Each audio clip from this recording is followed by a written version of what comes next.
Hi, everybody. Thanks for joining us on our first live tonight. I want to thank everybody for stopping by and coming in and checking us out. The first thing I want to do is give a little shout out to Blue Wave Odyssey. Bob was the first one in the room tonight. Thank you, Bob. Who else we got here? Full-Time Dream, Mel and Nettie, living free zip code list. And we also have, let's see here, mute that real quick. We also have Justin and Christina's RV Van Life. Thanks for joining us. Hope little Michael's doing good tonight. RV Reviews by the Air Force Guy. Good evening, sir. Jarhead and Ginger's Journey all the way from Okinawa. And we have Endless RVN. Hi. Northwoods RV. James Cantonese. Scott and Jacobs in Appreciation. Wow, we got a bunch of people in here coming in. Ozark Pathfinders, thank you for joining us. Trying to scroll through here. Wayward Wags, Dustin and Leslie, thank you for coming in. All right. Just a second here, and we'll have our first guest on tonight.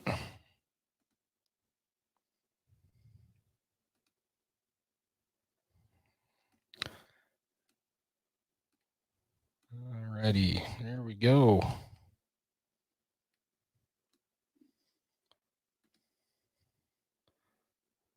All right, just a minute. Our first guest tonight, well, before I get to that, I also want to say thanks to Bob at Blue Wave Odyssey. I received your sticker in the mail. I appreciate it, sir.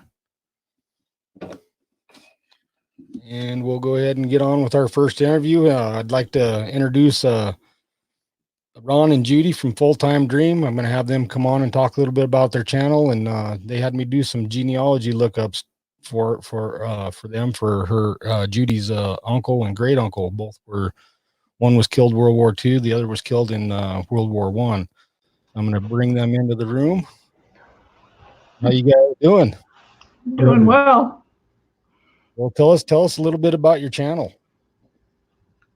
Well, we started out, we were planning on doing a lot of traveling, and between the shutdown and the things that were going on with her mom and dad, we've kind of have to adapt.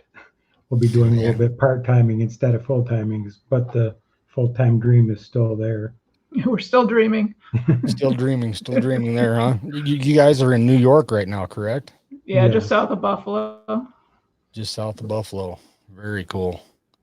Well, you had emailed me here a couple weeks ago about your Uncle Edward, Judy. Yep, that's my mom's brother. You want to give us a little background on Edward?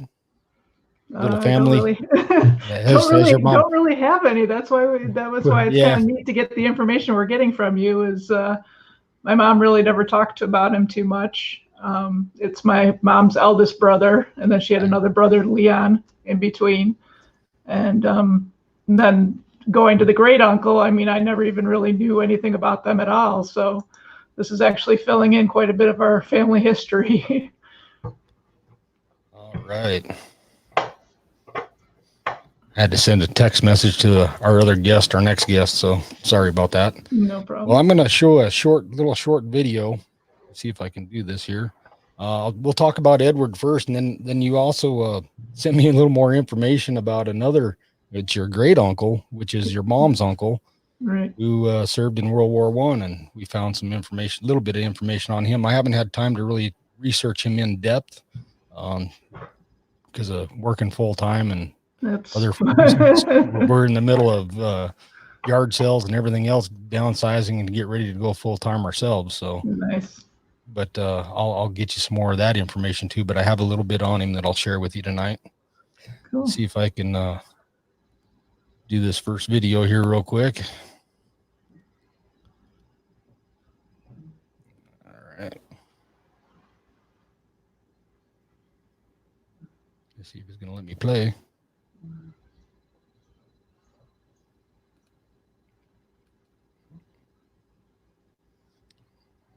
Well, maybe. There it is.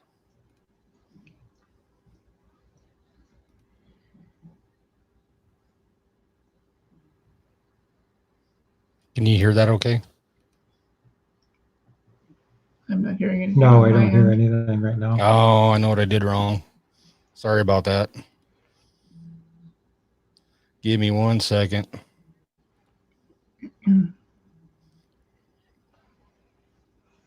One second. Sorry about that. I forgot to hit the little button about sharing the audio.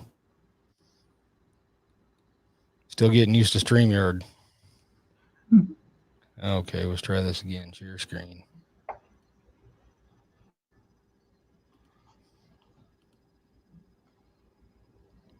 No, it's not up. Now it won't come up for me.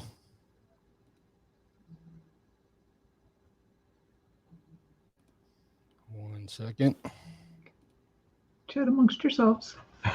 Oh no, go ahead and tell us a little bit more about your channel.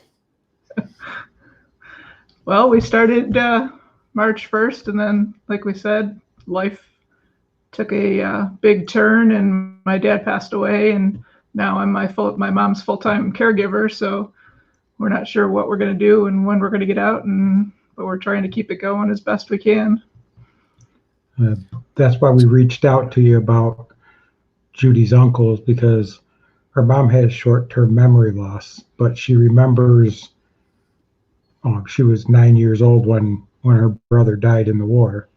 So she talks about him, and we're just trying to get some information so that while I'm sitting talking to her about it, I have a little bit of knowledge to talk to her about it. And you shared some of that initial information I sent you, correct? Mm-hmm. Yes. Yeah. For some reason, it's not letting me pull that video back up. I don't know why it's not. Well, anyway, we can go into the second deal here. Yeah, and actually, when I was looking for pictures, because you had asked for pictures, when I was looking through the pictures, I found that other thing about my great grandmother, and my other cousin has actually been doing some genealogy, and she said that filled in a great hole for her too. So. Oh, did it? Good. Yeah. Oh, like I said, our family wasn't real close, so we didn't hear a lot about second generations. Now, how do you pronounce Edward's last name? Urbaniak. Urbaniak. Okay, I can never get it right. Okay, so I'll just go ahead and read off his bio. I was going to show it in a small video, and I had some information there, but I'll just read off his bio for everybody to hear.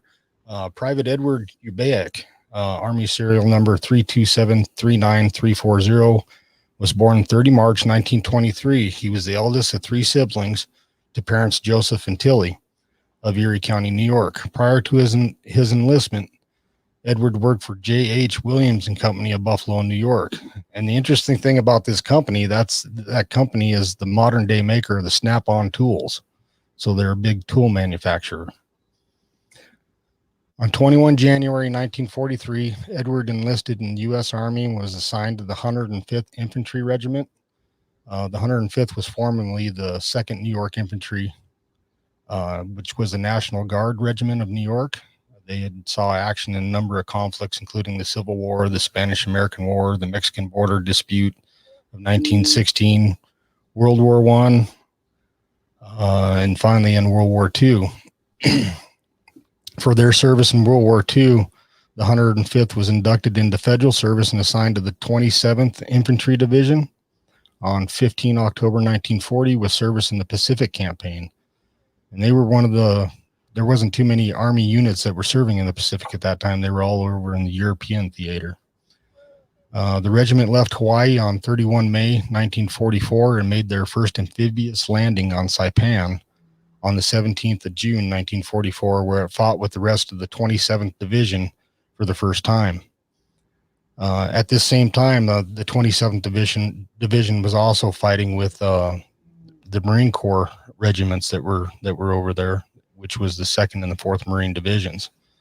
The 105th regiment was initially responsible for clearing the hilly and well-fortified southern point of Saipan, which was later found to have been held by over 1,200 Japanese defenders.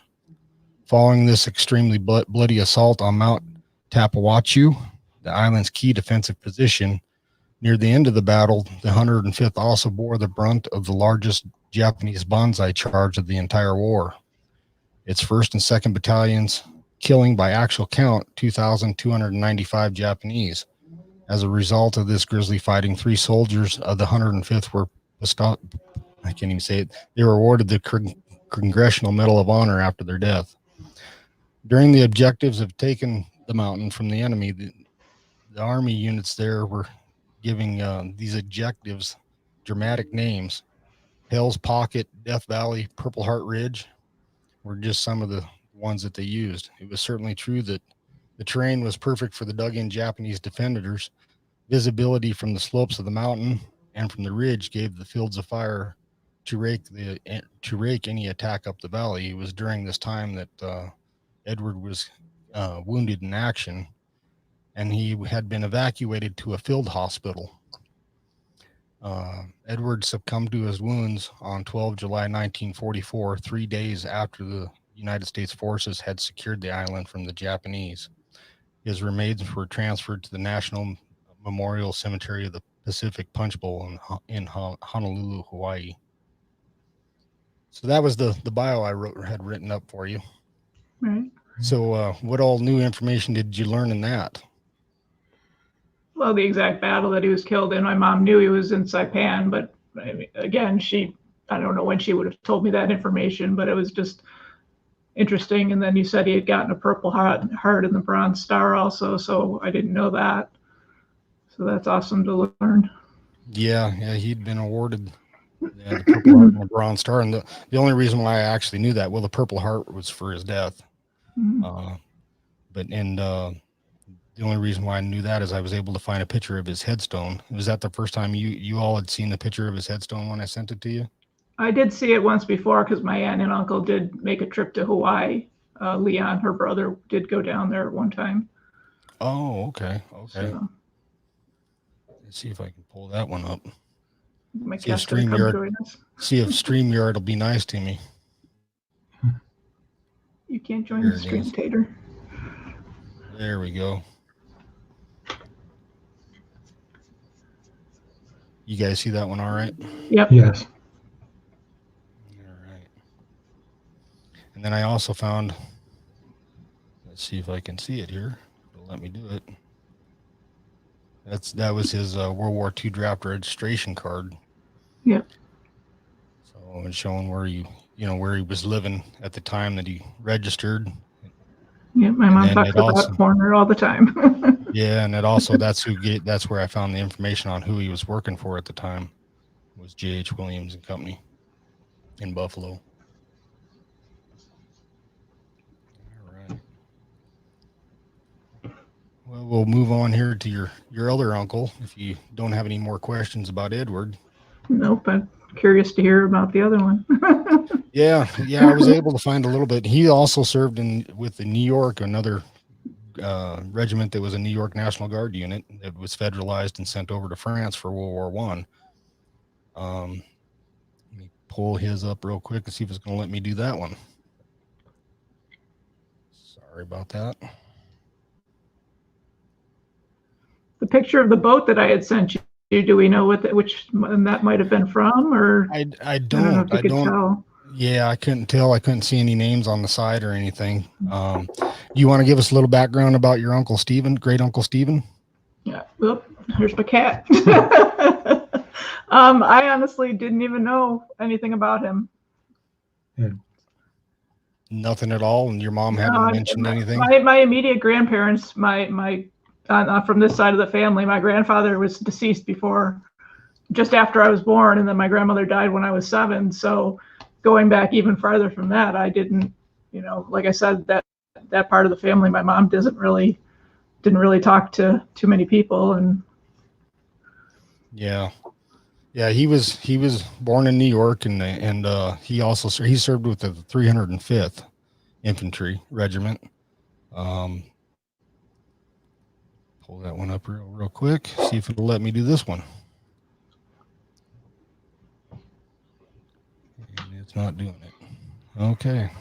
Well, I had another video, so we'll go to a picture instead.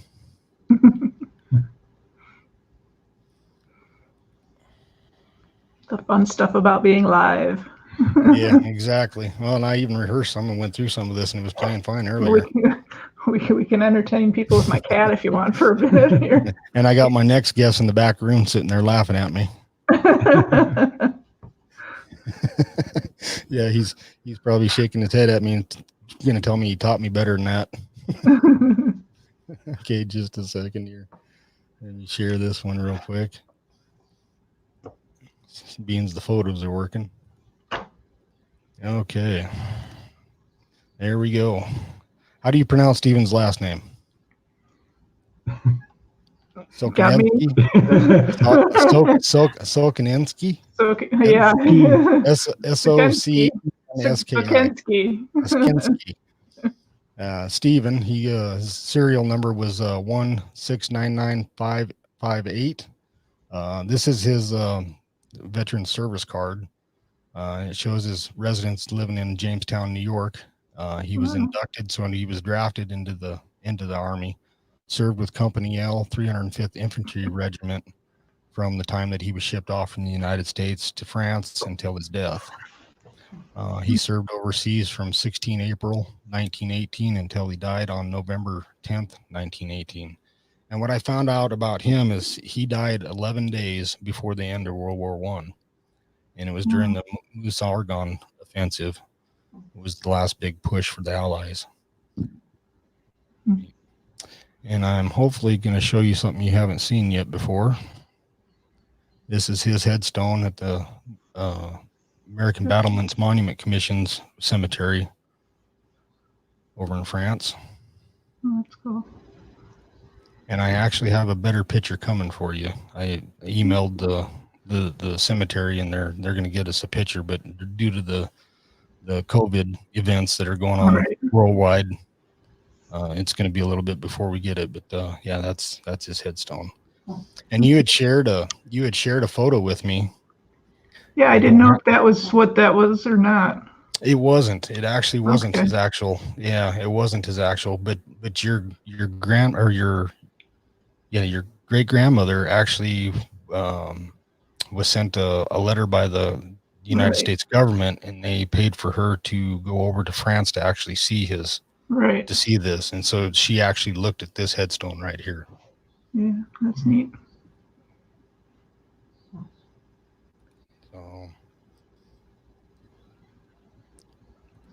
So I didn't really know I had people in the military, so it's kind of cool to find that I've had, relatives in the military. So we'll get you a good bio written up on Steven, and I'll email it over to you so you can share it with your mom as well. Appreciate that. That's awesome. Yeah. So, and if my moderators in the room wouldn't mind dropping a link to Full Time Dreams channel, I'd really appreciate it. All righty. Well, thank you for coming in. And you guys have anything else you'd like to say, or? No, thank you for everything you've done for us. That's awesome. All righty. Well, I appreciate it. And then thank you for coming on the stream with me tonight. No problem. Enjoy the rest of your first guest. It's my first one, so I'm working through all the bugs here. Well, good luck with the next guest. Yeah, he's scratching his head. All righty. Thank you. Thank you. All right. All right. Sorry about all the technical difficulties, everybody. I'm not able to watch the chat very much here, so I'm going to go ahead and move on to my next guest. 1 second here.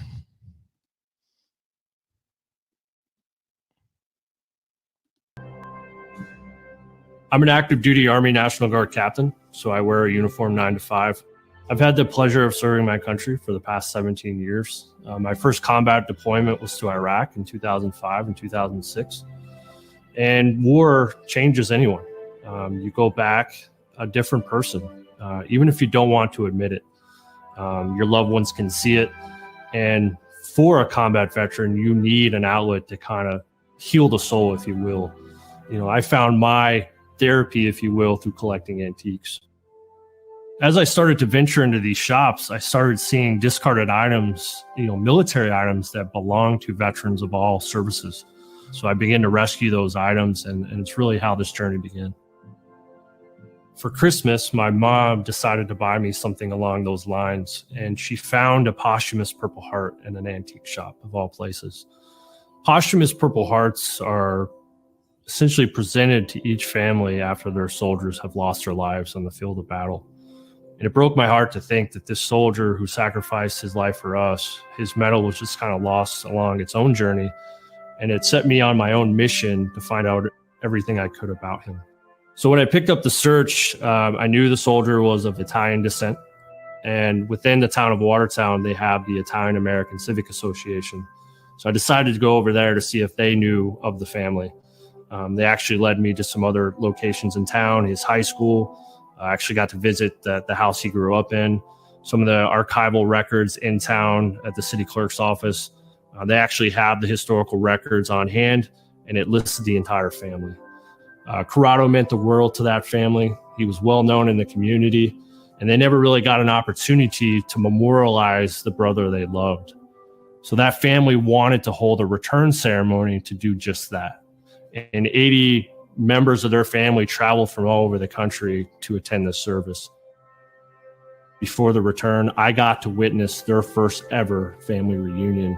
And it became more than just returning a piece of metal. It became reuniting a family. I started a foundation, Purple Hearts Reunited. And essentially our mission is to return lost or stolen medals of valor to those family members or veterans to honor their sacrifice to the nation. We've returned over 150 medals to date.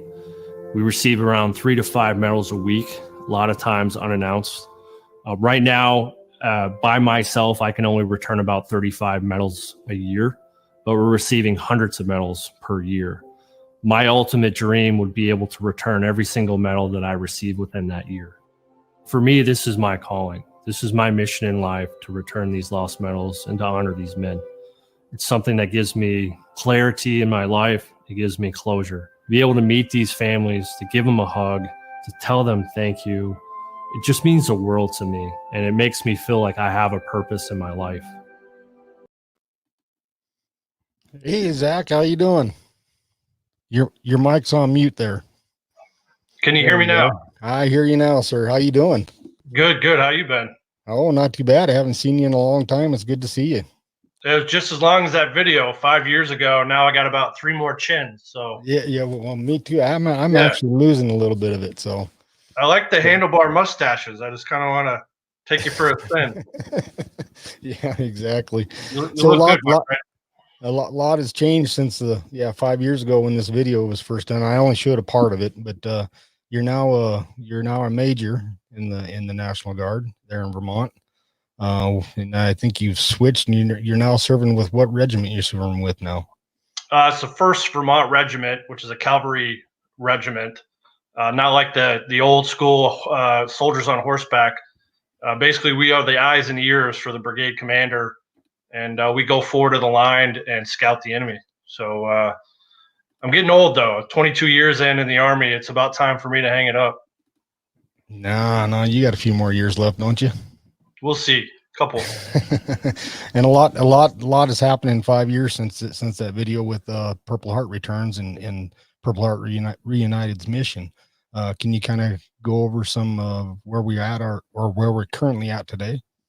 From that first return back in 2009, which started as a Christmas present, has now morphed into a decade's worth of work that has taken us all over the country and even internationally overseas.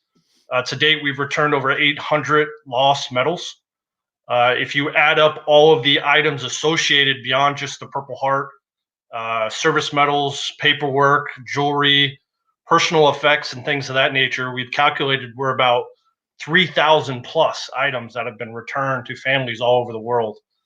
We're still receiving on a record number about a medal a day. So it's really hard for us to keep up, and we're really fortunate to have great teams around, being guys like yourself with the Valor Research, and then the Valor Guard, who are veterans like myself, traveling the country trying to get these medals home in a record time. So we just try to lean forward and do the best we can. We average about 100 returns per year at this point, but at the rate that the medals are coming in, we have the capacity to do up to 300 plus per year. So that's our objective. That's our goal, is to return every single medal that we receive within a calendar year. Yeah, you kind of made that one last year, didn't you? We've made 100 returns over the last 3 years. Yeah. So we're well on our way to reaching that max goal. But at the end of the day, it just takes a good team of great volunteers around the country, and that's where we're currently building. And unfortunately, with the COVID-19, me as a military man, I'm restricted from traveling until late June. So that's kind of put PHR on a hold for the last month. So it's been a huge challenge for everybody. Yeah, one of my moderators on here, our epic RV adventure, Michael, he's reserves in the Air Force, and he's kind of stuck at his home base there for a little while too because of the military restrictions on travel. Well, we need to get you in the RV and out the door. Hey, I've got a few guys I'll give you some names to that are actually your brothers in purple that are traveling the country. That'd be great. Yeah. Well, I'm gonna pull up a couple photos here. Actually, I'm gonna do something else here. I'll put you on the spot. You posted something pretty cool today that I hadn't got to see before, so I want to share it with everybody, and that's that video that you posted on Facebook here a little while ago. And I think it'll let me do it. And I remembered to click the audio this time too. Uh-oh. Yeah.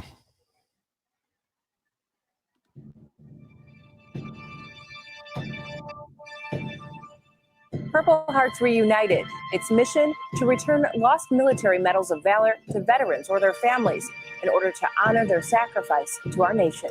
A long-lost Purple Heart has found its way back to the family of a World War II airman who died in combat. In its own spiritual way, it's as if that veteran is coming home again. That last thing that you can touch, that medal has become them. Thank you very, very much for what you do. My father earned a Purple Heart in Guadalcanal. Very special for everybody in our family.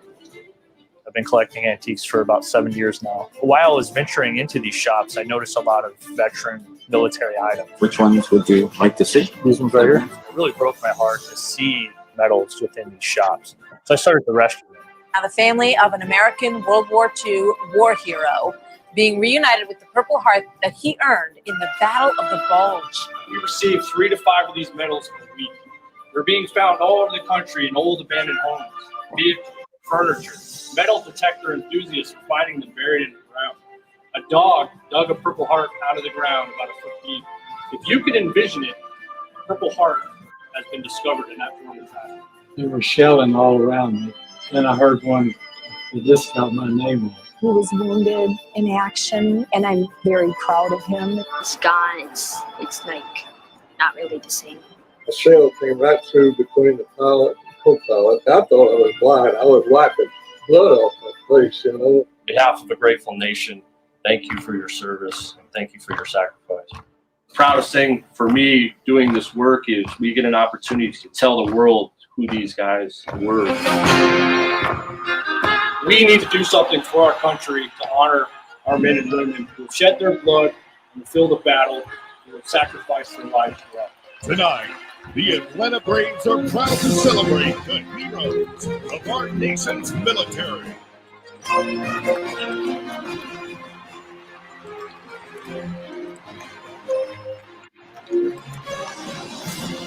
I get an opportunity to re-honor these men who gave so much for us and our country, and that was the sacrifice of their life. And to see how much it impacts a family to get this medal back means the world.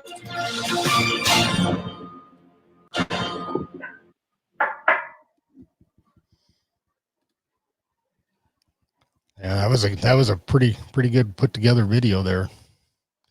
Yeah, we every year we get approached by Hollywood, if you want to call it that, to do some type of reality series, and we've tried the avenue a few times. That was a company out of Nashville called Tackle Box, and we're still trying. I think these stories should be told. I think people would enjoy hearing the history of America. I think that's something we're losing as a society. And we need to remember these men just like you do. You're better at me at it than I am. The research you do and telling the story, preserves that legacy And, you know, these men and women sacrificed their lives for us so that we could be, you know, standing in front of this flag as a free society, as a free nation. And the work you're doing behind the scenes is just amazing. And you might not see it on a national level, but guys like myself and others appreciate the work that you're doing to keep these legacies alive and educating these families on who those heroes were within those individual families. Yeah, well, you taught me a little bit about what I know, so I can't Well, I get all the remember when you credit. first came to me and you were like, "Hey, I'm going to start up my own nonprofit and return medals." And I started looking at some of your work, and I was like, "Oh man, this guy's really good. I got to get him on the team." And obviously, that developed into a great friendship. So It did. Happy to have you as a friend, my friend. Yeah, me too. And good leadership coming from you and in the organization too. And like you're saying, each of these men and women have a story, and just like that, the medals have a story and how they travel. Can you give us a little more background on some interesting stories about where some of these medals have been found and yeah, like the video alluded to, they're being found pretty much everywhere. If you can envision a medal being found, we have probably heard about it. They're being found in old abandoned homes, vehicles, furniture. Metal detector enthusiasts are finding them buried in the ground. One of my favorites, a dog dug one up in the backyard about 3 years ago. Broadway shows, so a veteran was wearing his medal and it fell off in the darkness. Airline tarmacs, taxi cabs, Walmart parking lots, you name it, we've heard about it. And once that medal comes to us, we try our best to do the historical research and get it back to the family. Yeah. And that dog was actually the first dog in history to return a Purple Heart too, wasn't it? I think so. You know, I Googled it. I didn't find too much about dogs and Purple Hearts, but Smuckers the dog was kind of at the end of her life. But returning that medal, she became an overnight sensation. And every pet store, Petco across the country sent her a gift basket. And so she got more bones than she could even imagine. Unfortunately, she died about 6 months later, but she died a happy dog. Definitely. Well, in some of your travels, you know, we've had the opportunity to research some really interesting veterans. One of the stories that comes to my mind is, you know, when we're doing this research, it's almost like they're leading us. Mm-hmm. You know what I'm saying? Yeah. And one of the stories that comes to mind is Lieutenant Jason Hunt from Vermont in World War I, who was a pilot. Can you give us a little background on that story? You know, where you were over in France and you saw his name on the walls of the missing there. Yeah, luckily through my military service, I had the great honor of getting invited to the Centennial event in France last year for the 100th anniversary. And I went with my adjutant general, which was Stephen Cray at the time.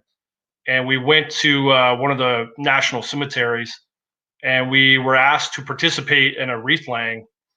And so if you can imagine yourself sitting in a mausoleum, so we're inside of a building, and on the walls were all the unlocated soldiers of that area.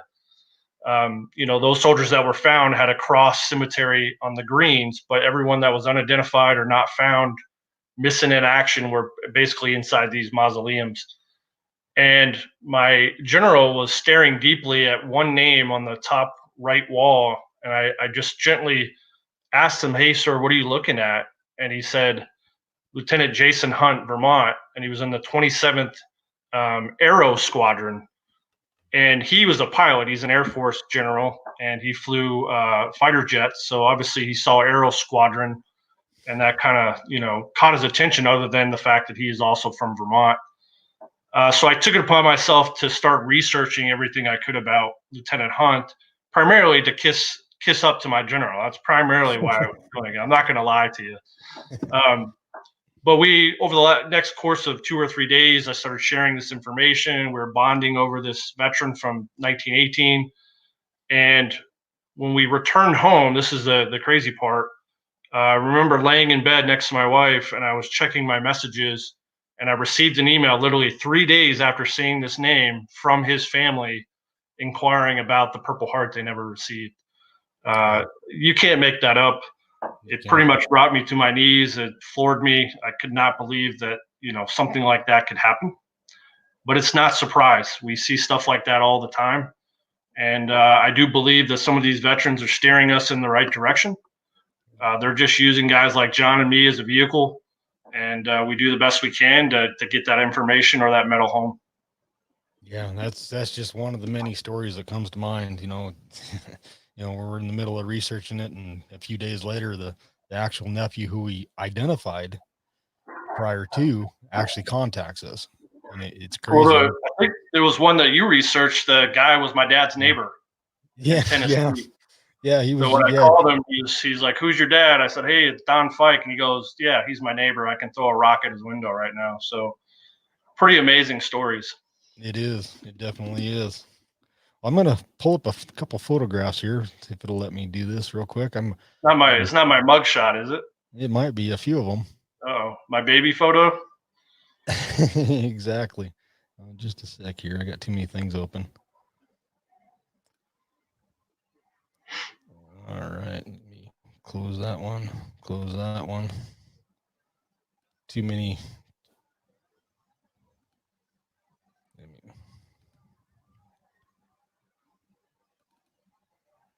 I'm going to surprise you with a few of these photos. Uh-oh. Yeah. I don't like surprises. Well, I was hoping you give us a little background on them. Okay. Tell us about this one. That was me in Iraq in 2005, 2006. So I've been in the Army for 22 years now. First started my career as an enlistedman. Now I'm an infantry officer. That was that was southern Iraq. After the bombing of the initial invasion, we bombed one of Saddam's munition plants in the south. And the enemy was using it to basically dig out munitions and place IEDs. So I worked with a special forces team, essentially digging up those rounds and disposing of them. So that's me carrying a large Chinese rocket right before getting blown up. Yeah, and sorry, I didn't have a chance to put these in any particular order, so that's fine. There's the one. Our Marine Corps friends might know who this or where this picture was taken. Yeah, that's at the base of Bellawood. That's the famous fountain. It's literally in a farmer's property. You have to jump the gate to get in. So we trespassed, which probably happened quite a bit because I see this photo quite often. But they say the spirits of those men of Bellawood drain down the mountainside and they come out of this rich fountain. And it's one of the purest waters I've ever tasted. We literally collected some in a plastic bottle, and it was still cold after 3 days of sitting in a car. So pretty amazing, but to say that I was able to experience not only drinking that water, but to be at such a stoic and memorial type location as Bellawood and walk the same ground as those first Devil Dogs was a pretty amazing opportunity in my life. Yeah, and that's kind of how they got their names. Devil Dogs was from this, wasn't it? It was, absolutely. This is one of my favorite returns that you've ever done. Yeah, I was actually attending a military school in New Jersey, and I should have been in my room studying for the exam the next day. But I took a small drive about an hour outside of Fort Dix, New Jersey, to honor this veteran's sister. And she was in a community home, and she wasn't doing too well. And the niece asked me to come and present this to her mother. And basically hearing and seeing these items again, she, it was like an energy, volt of energy kind of just flowed through her, and she came to life again. And she began to share the stories of how her brother used to walk her to the school bus every day and how she felt safe knowing he would be there when she returned from school. And losing him basically, tore a hole in her heart. And this picture specifically, when we presented that flag to her, I could see her literally staring through my soul. Yeah. And she wasn't staring at me. I honestly believe she was staring at her brother. Yeah. So it was a very significant return for me, just as significant as it was for the family. It's moments like that that really solidify all the hard work, all the screen time doing the research, and all the glass time driving hundreds of miles across the country to get these medals home. because of women like that. And she died about a year later, but that medal's still in the family. Yeah, it brings tears to my eyes every time I see it, because it, you know, just people really can't get a feeling for exactly what Purple Hearts Reunited does until they're there to witness it and experience it firsthand. And you know, you showed that to me when you sent me to New York for the 8-on-7 event one year, and the meaning behind it is just, it's crazy. Yeah, it's hard to explain, and we're gonna amp up our game a little bit. We brought on a media director, and she's gonna help us put together some videos, and that's something you suggested early on. I just didn't have the tech savvy ability to do that myself. So we're actually gonna start filming some of these returns, and we're gonna get it out there, and hopefully that'll help people understand exactly what we're doing. Yeah, get some live streams going for them too. And that's the back of the frame that you were given to his sister, and that's the cutout on the back of the purple, well, of the frame that shows the actual engraving on the Purple Heart. Yeah, we would deliver these frames to people, and they would have to basically take our word for it. You know, they say, "Hey, is that my dad's medal? Is that my grandfather's medal?" And because it was in a frame, you know, they just had to trust me. And luckily, we have a very talented framer at the Village Frame Shop here in St. Albans, Vermont.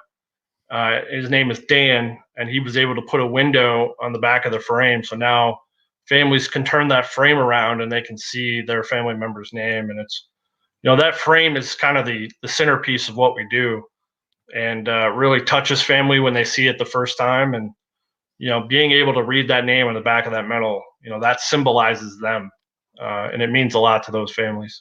And in most cases, it's the last tangible item that the family can ever hold in their hands and to see of that person. Yep. It means a lot to them.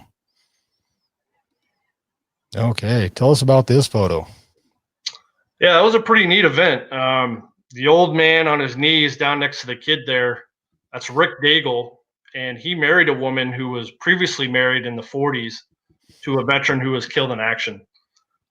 So his widow kept all of his items for many years, and it wasn't until she passed that Rick went through her effects and said, "Hey, listen, these don't belong to me. Let's see if we can get these back to the family."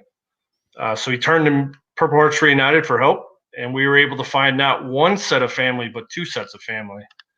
You've got the New Hampshire family, and then you got the California family. The New Hampshire family was primarily nieces and nephews. California was grandchildren. So this veteran had a young child, and that child, for whatever reason, was essentially sent to live with another set of family out on the West Coast. And they ended up having 4 children. And those sets of grandchildren had never even seen a photo of him throughout life. So we were able to travel out to California and meet that family and return that medal. And then about a year later, we were able to basically link the two families together and bring the California family out to New Hampshire. And that was their first ever family reunion. So they got to meet each other for the first time. And it's a great example of, you know, this is more than just a medal. At the end of the day, I think the medal is probably the least important piece of what we do.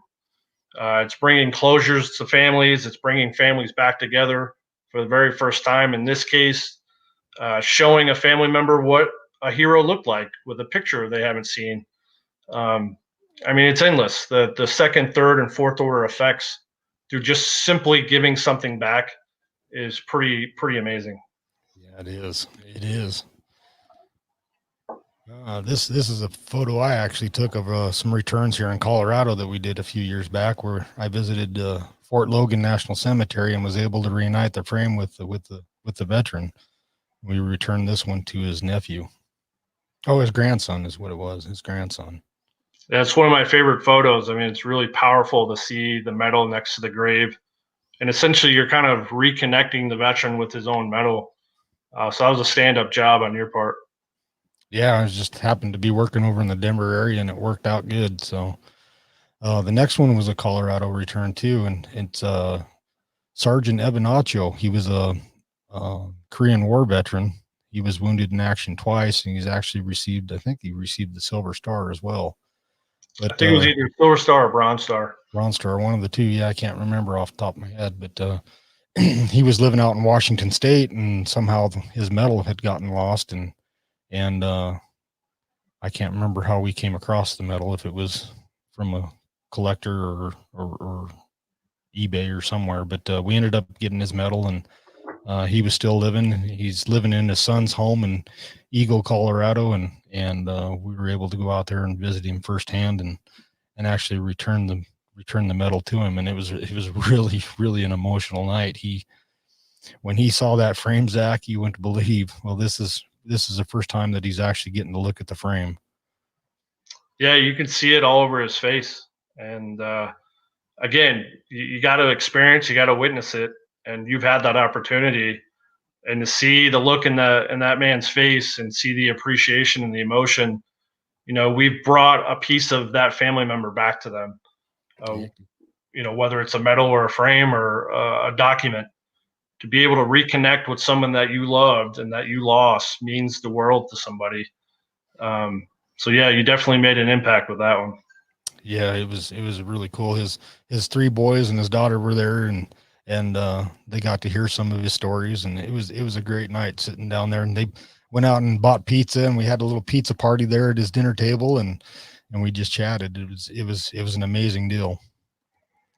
Yeah, it's the best when they feed you, right, John? What's that? It's the best when the family feeds you, right? It is. No, those are my favorite, when you can sit around a kitchen table and just share stories and hear the amazing, behind the scenes stories about the veterans, about how they stole dad's car and wrecked it into a barn, or how they had 8 girlfriends at one time. I mean, those are the stories that I enjoy. But yeah. Tell us about this one. Three Marine Corps commandants, right? Yeah, I just had to take a picture, and after I told them I was in the Army, they didn't like that too much. Oh, I was thinking it was more or less you were trying to be a Marine, so. I wasn't man enough to be a Marine. I took the easy route out and went to the Army. There you go. No, but the foundation's been great. I've been able to travel the world and run into some amazing leaders. And, those are some heroic leaders that have made a huge impact for our country. So to be able to shake a guy's hand and say thank you for your service is pretty amazing. Well, a couple of my mods, or a couple of guys that I watch on YouTube, they're big Chicago fans, so I had to throw this one in there. You want to give us a little background on this one? Yeah, that was a medal that we brought with us to Chicago to return to a nephew.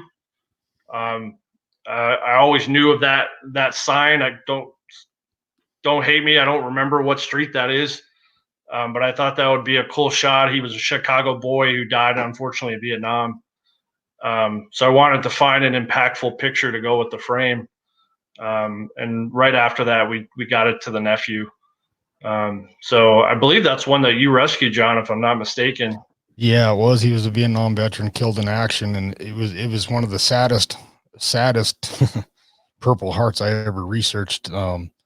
His mother was very vocal. I think he was from Pennsylvania originally, but his mother was very vocal in the newspapers and stuff about his death, and they ended up getting their congressman to after they had buried him, she had heard stories and stuff about how the bodies were treated and stuff like that. So they got him to exhume the grave, and in the newspaper it's detailing all this about how they exhumed the grave and found him wire tied up or whatever. He wasn't even in uniform or any of that stuff. It was so sad when I researched that one, but we were able to get that one back. Yeah, I think it went back to his sister or something, wasn't it?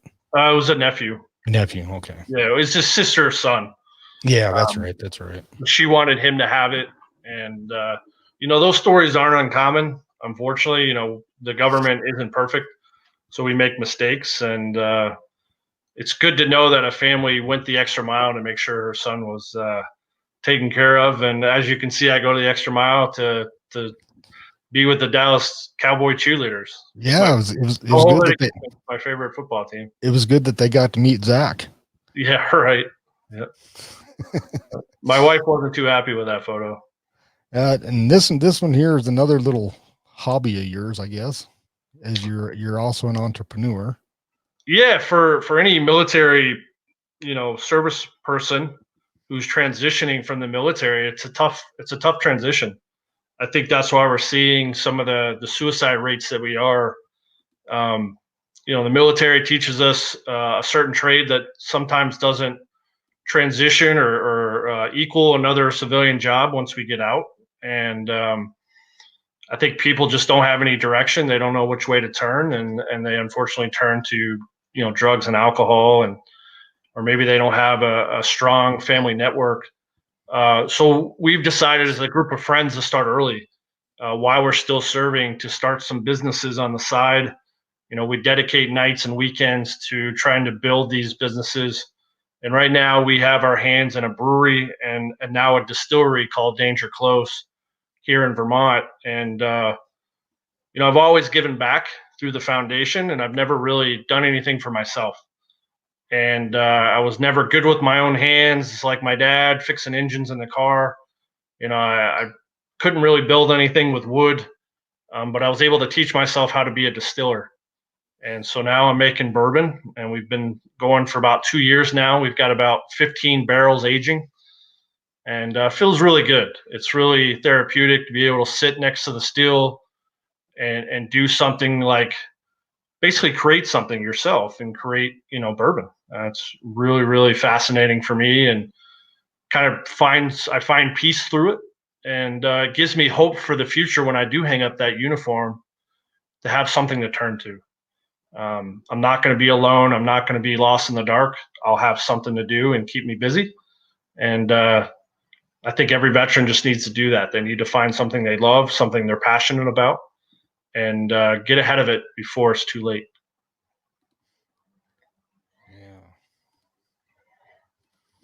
I thought I had other pictures here.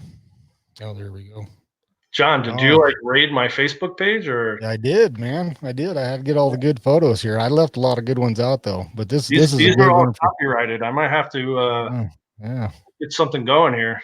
Public domain. Yeah. And for all my Marine Corps friends here, I had to put this one up there. That was the return we did at Sturgis, and the family asked me to be in uniform. So here I am walking down the street of Sturgis in a uniform, standing out completely. And old Gunny yelled at me from a distance and said, "Hey, you get over here."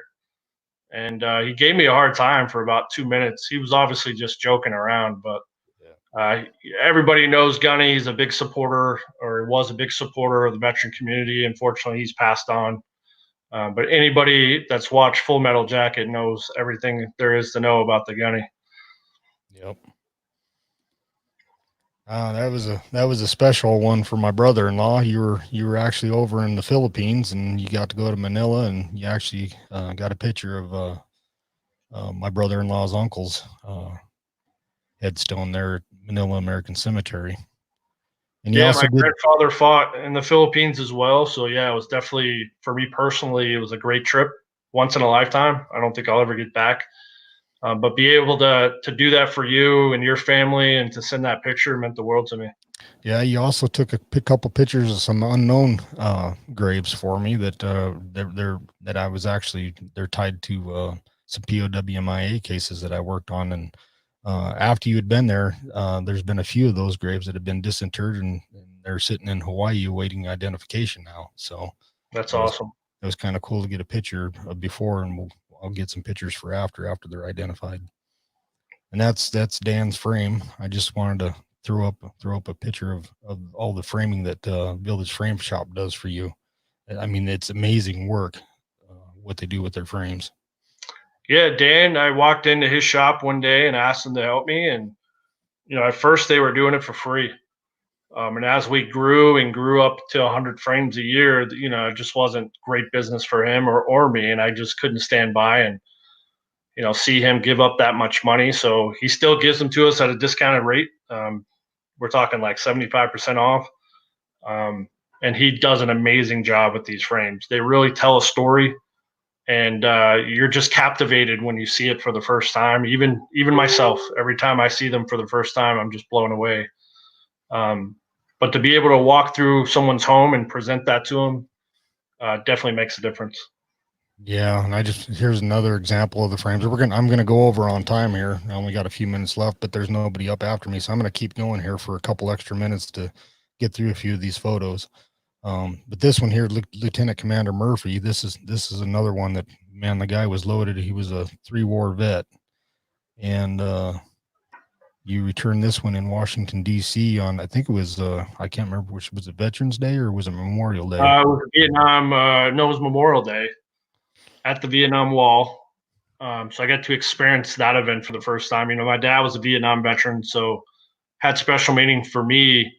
You know, obviously the veteran had an amazing career, but what I loved was his 3 daughters. I mean, you can see them clearly in that photo.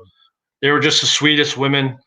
They really were in love with their dad, even over his own faults, you know, throughout life. You know, no one's perfect.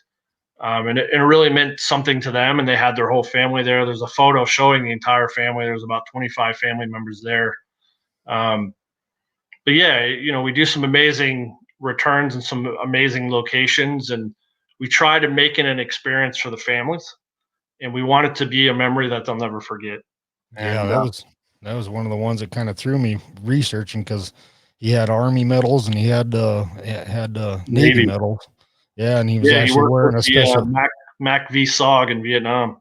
Yeah, he was wearing that Special Forces beret, and it had me throwing all for a loop when I was researching him. But yeah, yeah, it was pretty good one there.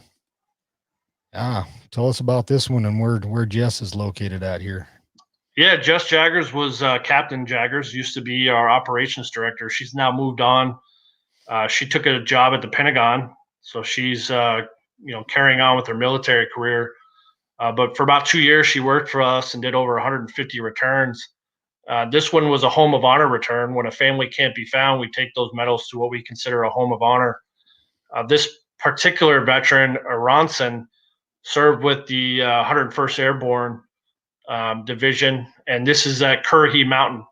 So me and Jess took turns running up Currahee, which is 3 miles up. If you watch the Band of Brothers series, we almost passed out, each of us, multiple times. But we got to the top, and then we took the medal down. There's a museum in Toccoa, Georgia, and we donated the medal to the museum. So now it's on display there. But yeah, to run up Currahee with the fallen soldier, the 101st medal, is definitely a memorable experience. Yeah, most definitely. Yeah, a few people in the chat room here, I'm sure, recognize that.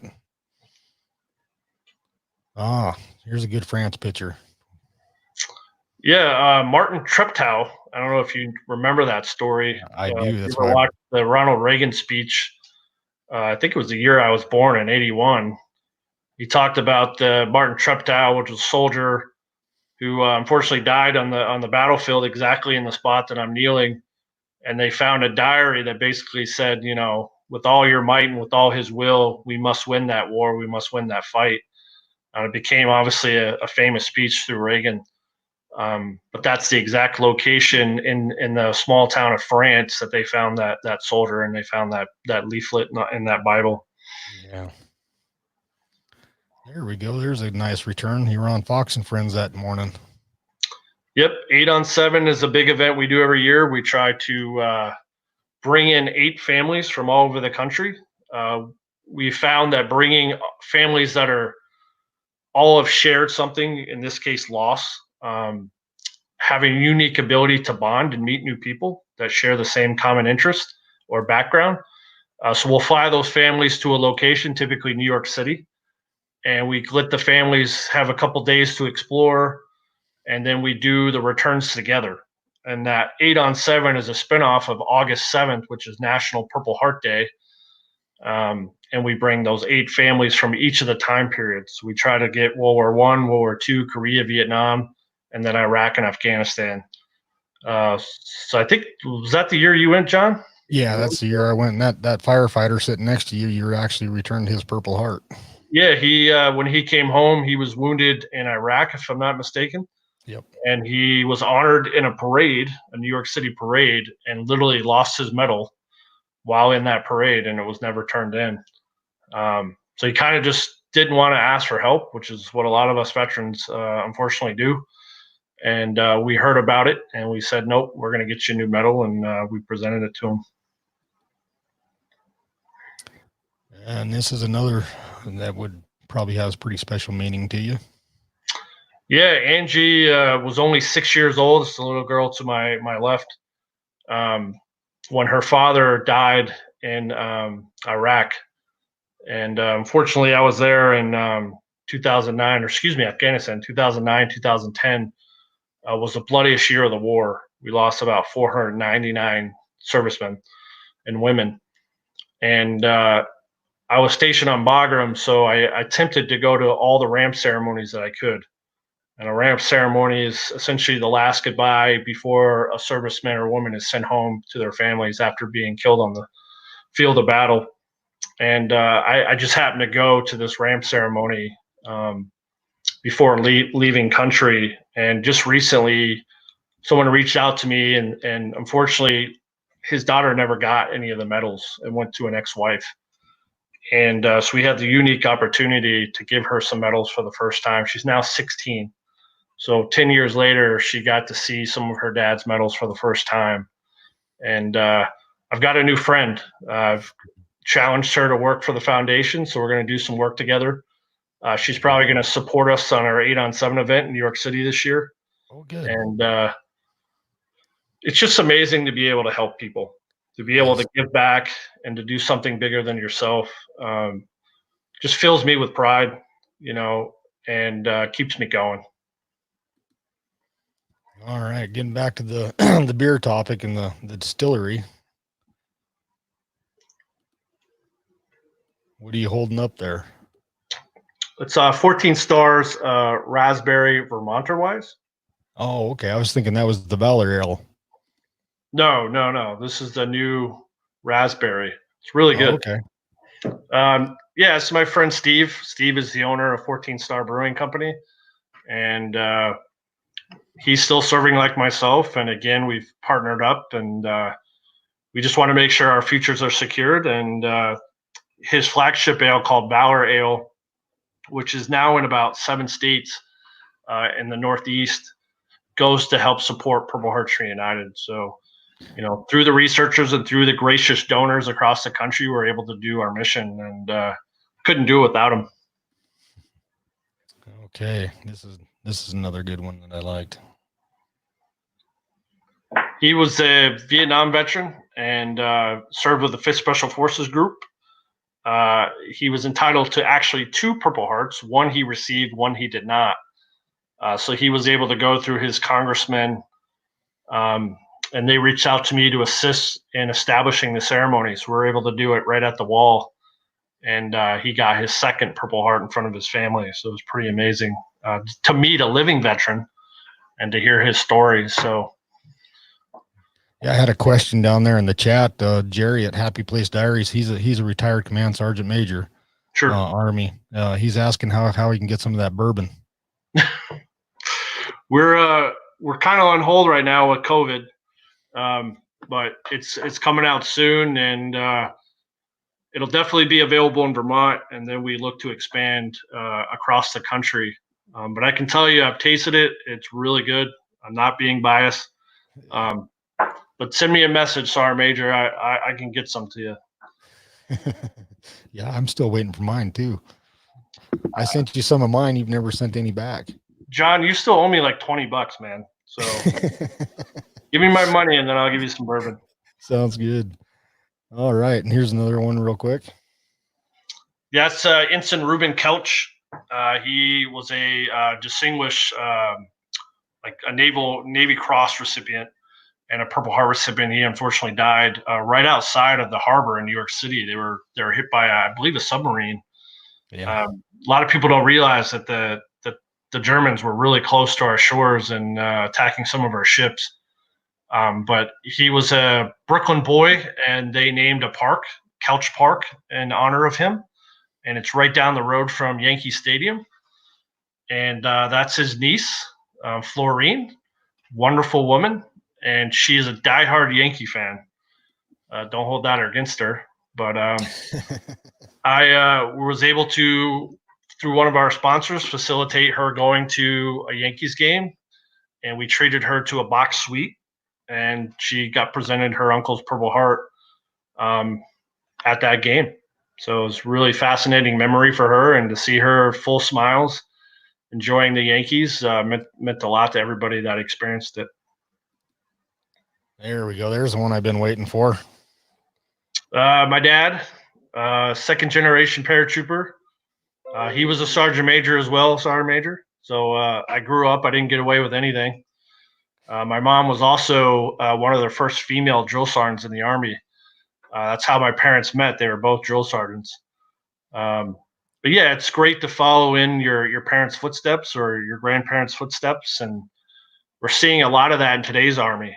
About 1% of the population, less than 1% of the population serving. And we're seeing a lot of that service coming from the same families. So there's been less than 1% of the families of America literally carrying the weight of the country. So we can't say thank you enough to our veterans. And I'm just proud to be a son of a veteran. And speaking of, yeah, I had to go back to when you were a buck private, before you were an officer, and then instead of having the drill sergeant looking down on you and tapping you in the chest, his brim of his hat was hitting you in the chest. I don't know, John. I look pretty damn good in that picture. No, I was about $140. I went there at 180, and I still hadn't grown. I joined the Army when I was 17, so that's me at 17. Yeah, I was a split option, so you had to get your parents' permission before you go to basic. So I hadn't even, started to develop yet. Wasn't until I was 23 I started getting stocky, but it was hard. I couldn't keep on weight, and my mom said I looked like a concentration camp victim when I graduated. I was all skin and bone. All right. Well, that's all the photos that I pulled off or robbed off you without you knowing, but I wanted to share a little bit of background about you and a little bit about Purple Hearts Reunited and PHR's mission and how much it's grown and just the need for what we've been doing. It's amazing work and I can't thank you enough for what you're doing and the sacrifices that you've made, away from your family to make these returns and putting together, this leadership that you have on putting together the Valor research teams and the return teams and everything that goes into the foundation. It's an amazing work, and I just wanted everybody to know about it. No, I appreciate it, John. You've been a good friend, and what you're doing with this series and the MIAs is just unbelievable. And I'm happy to be a friend with a true patriot. And anytime, any place, man, you let me know and I'll be there for you. And keep up the great work. I'm really proud of you. Yeah, thank you. And if people want to contact you, what's the best way to get a hold of you, especially if they want some of that nice Vermont bourbon that has some of it? I think you did with maple syrup, didn't you? That you tapped yourself. PurpleHeartsReunited.org, which is at the bottom of the screen. PurpleHeartsReunited@gmail.com is an email that goes directly to me. Or basically, if you Google Zach Fike, you'll find our contact information. Reach out to me via cell phone. I'm willing to chat about anything, help you if I can. If not, we can tell some stories and go on our way. But appreciate everyone's support. Appreciate you listening tonight. If you have questions, reach out. But we'll keep it up. We'll try to return every medal that we get, and we'll do our best. That's the least we can do for these guys and girls. Yeah. Well, Zach, I really appreciate you coming on here and helping me muddle through my first live stream. I thought you did great, John. Yeah. Well, I appreciate it. Yeah. I just technical difficulties with my first guest on the videos. It wasn't too bad though. So again, appreciate it, sir. And we'll be in touch soon. I got some stuff for you. Sounds good, buddy. I miss you. All right. We'll see you later. Man. All right. Bye-bye. All right. Out here, buddy. Thanks. All right, everyone. Sorry I went over on time. I went 12 minutes over, but there's a lot of good information there about Purple Hearts Reunited and you know what they do for our veterans, past and current veterans. Again, thank you for joining me on the live stream, and we look forward to seeing you in a couple weeks. I'm doing them bi-weekly, and sorry I couldn't keep up with the chat. I want to say thank you for the moderators for that had been dropping the link in there for Purple Hearts Reunited and Full-Time Dream, and thank you Ron and Judy for coming on, and I'll get that bio of Steven off to you here pretty quick. And again, thanks for joining me, and we look forward to doing many more of these, and thank you for the support. You all have a great night.